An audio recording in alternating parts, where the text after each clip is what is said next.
Comcast has consistently ranked as the worst company in America, a gigantic, colossal internet and cable provider with over 186,000 employees.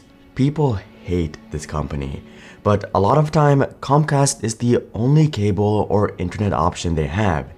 Yet now, it feels like some justice has come.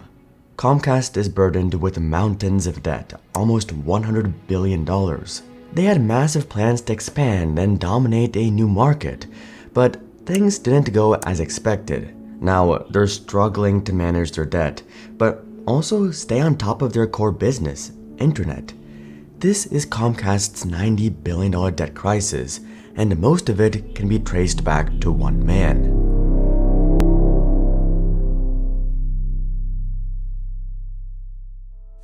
First, I think it's important to paint a picture of what Comcast is like.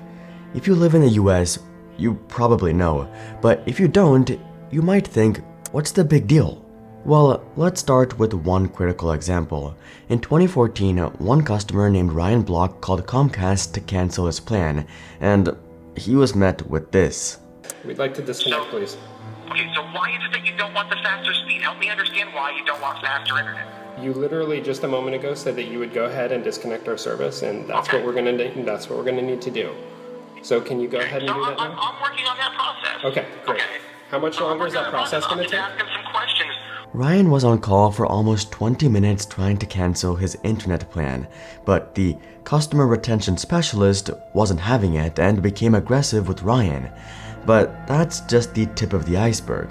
Almost 20 minutes of arguing is one thing, but this is something else entirely. 105 megabits per second for your internet. A stout will not give you that speed. Okay, we'd like to disconnect. We'd like to disconnect, please. Okay, so why is it that you don't want the faster speed? Help me understand why you don't want faster internet. Okay, the way that you can help me right now. Declining answers by doing all this. The way that you can help me is by disconnecting our service. That's how you can help me. How is that helping you though? Because that's what I want. Explain to me how that's helping. That's what I want. Okay, so why is that what you want? Because that's what I want.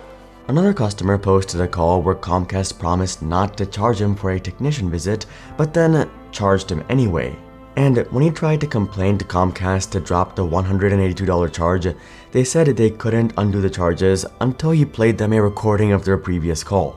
But since I advised my manager that there is a recording and you were misinformed, then she's the one who can approve that 82. Okay, number one, as I explained to you, it was not a valid charge.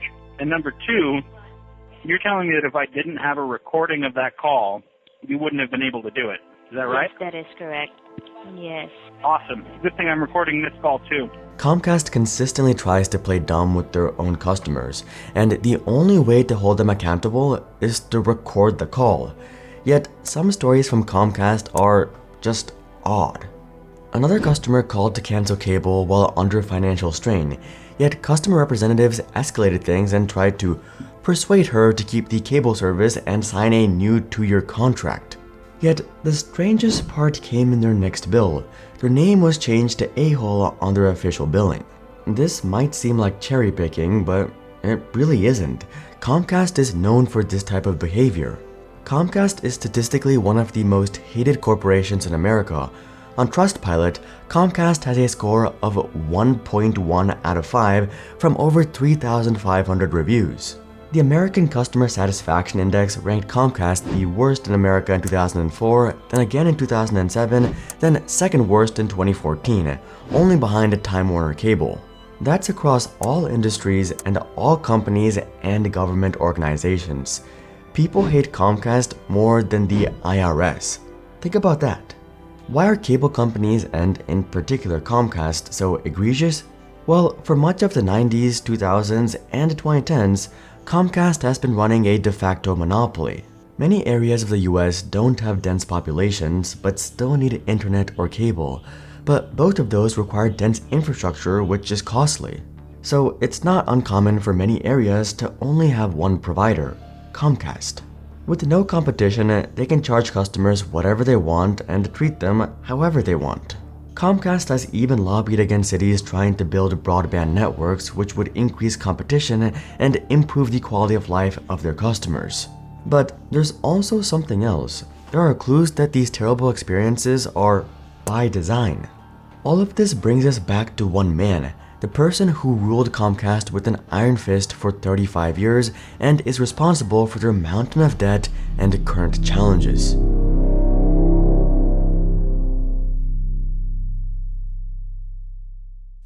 In 1990, a new president was appointed at Comcast, Brian L. Roberts.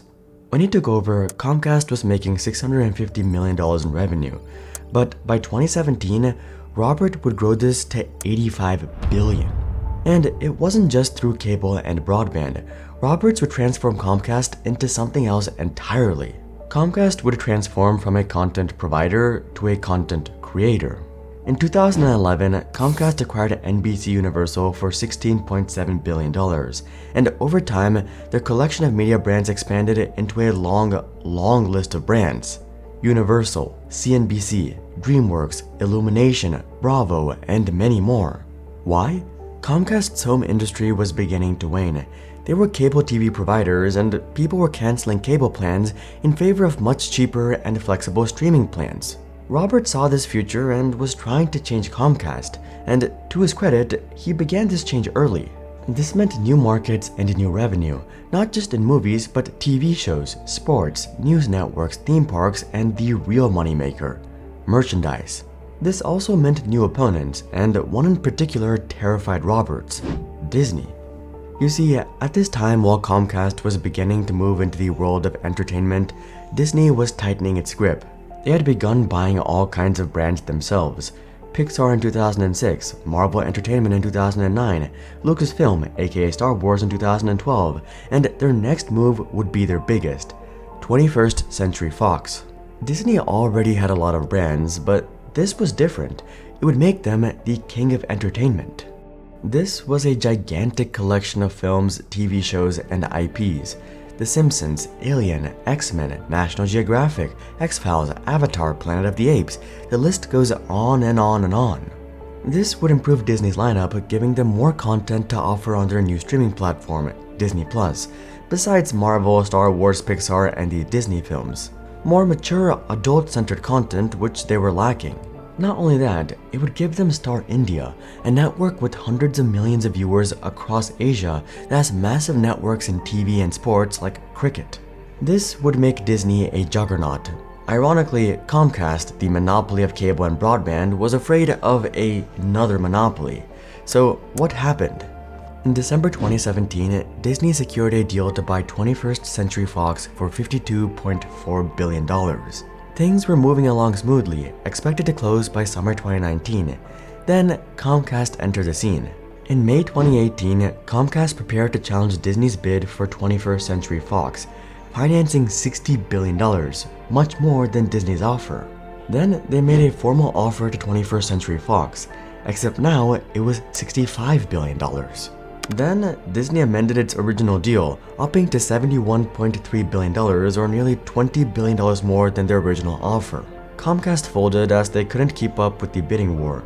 In the aftermath, Brian Roberts said, "I'd like to congratulate Bob Iger and the team at Disney and commend the Murdoch family and Fox for creating such a desirable and respected company." Comcast had lost, yet there was another part to the story. In the immediate aftermath, Comcast bid against Fox and, by extension, Disney for control of another major asset, Sky. Sky is a gigantic British broadcasting network with tens of millions of customers in Europe and Oceania. Sky didn't have as many IPs in film or TV, but their big prize was sports, cricket, Formula One, and the biggest of all, the Premier League. The final sale price was $39 billion, over $3 billion more than Fox's offer. Comcast lost the war for Fox against Disney, but they did come out with something. Their network was now much stronger, though things didn't quite play out as Comcast expected.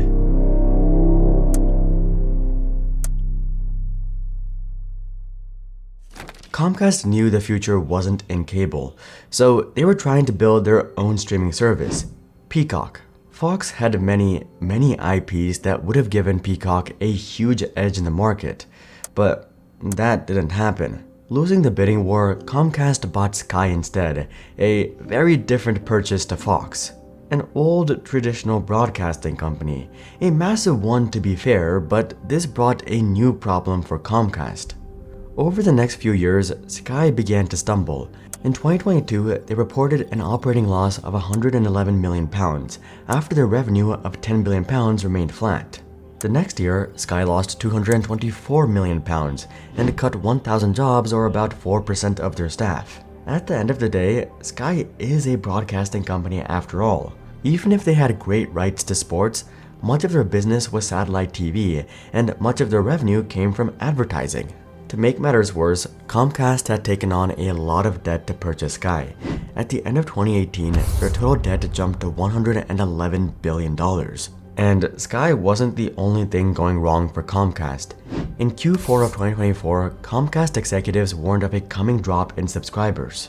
They expected 100,000 to leave, but in reality, it was about 140,000, and 8,000 of them were expected to be high-paying business subscribers. Also, these weren't cable TV subscribers, they were broadband customers, meaning something was very wrong.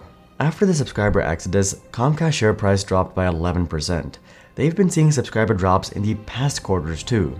In the past year, their total value has dropped by almost 30%. Why? Well, at this time, Florida was hit by hurricanes Milton and Helene. But technically, that only accounted for 10,000. In reality, most of the losses are actually from competition. Comcast has had a monopoly for decades, but the industry is changing. Companies like Verizon and T-Mobile are carving out Comcast's market share, but not with broadband, with fixed wireless access, or FWA. It's like wireless service but for fixed permanent locations like homes and businesses. In Q4 2024, T-Mobile added 428,000 subscribers to this network, increasing the total to 6.4 million. In the same period, Verizon also added 373,000 new subscribers to FWA. When you compare traditional broadband to FWA, it's easy to see why people would switch. Broadband is a pain to install and requires a Comcast technician most of the time, but FWA you can plug in yourself. Not only that, the pricing is usually much cheaper and more flexible. And with how strong wireless networks are getting, if you don't have access to fiber, it's a pretty good option. With the customer calls you heard at the start, it's no wonder why people would want to switch to T-Mobile or anyone other than Comcast, America's worst company. Now, I will note, broadband will never die, or at least not anytime soon, as it comes with far faster speeds like fiber and is more stable. But things are changing.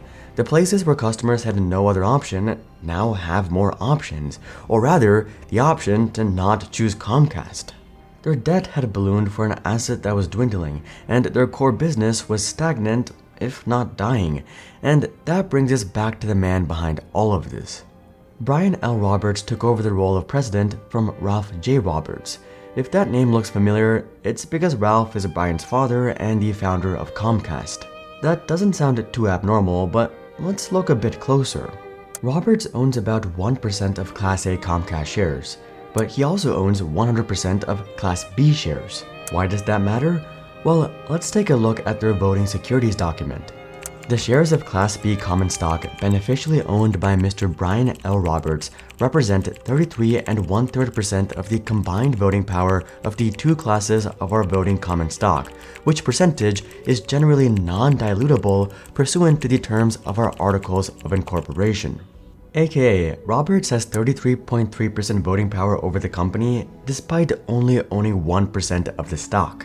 Brian Roberts isn't an appointed CEO. He inherited control. Comcast is a family-run business. He has had an extreme level of control to do whatever he wants, and I think this is a good time to revisit their customer service everyone is so fond of. Do you remember the first customer call? Well, Roberts said he was embarrassed when he heard the call. It was a teachable moment for employees, and it was a teachable moment for all of us, he said. We get 250 million phone calls a year. The nature of our business is that we're going to have these things. While that's true, when we dig a bit deeper, we see what's really happening. Customer service reps get paid a low amount, but depending on how many customers stay, they get a bit more. For this, Comcast uses gates. If 85% of a rep's customers stay, they get their full payout. At 80%, you might only get 75% of your payout, and at 75%, you might only get your base. About 20% of reps' pay comes from this. One past employee said, "Customer service reps watch these numbers daily and will fight tooth and nail to stay above the 'I get nothing' number." The man in the recording went too far. You're not supposed to flat out argue with them, but Comcast literally provides an incentive for this kind of behavior. Comcast said they would investigate this one case and take quick action, but a former retention agent revealed that they were told by regional management that he was just a little too aggressive, but what a job he did in trying to save the customer. He was not fired for that. Of course, this is anonymous, so take it with a grain of salt, but it certainly sounds plausible. Is Comcast gonna go bankrupt? No, but they are in a difficult spot. The revenue has been essentially flat. Stable, sure, but their efforts to grow have backfired. Keep in mind, despite their stable income, they've been carrying massive debt for a long time since 2018, and it hasn't gone down much at all, removing less than a tenth of it in over 7 years. To make matters worse, the reason for all of this was a bad investment. Yet, not only is Comcast's media empire struggling, so is their core business. Customers are moving to better, more flexible plans. Comcast feels like a relic, a time with terrible internet plans and awful cable with no other options. Thankfully, that's changing. AT&T also tried to get into the media business and it backfired even worse. Check out this video to learn more, but until then, I'm Hari and I'll see you guys on the next one.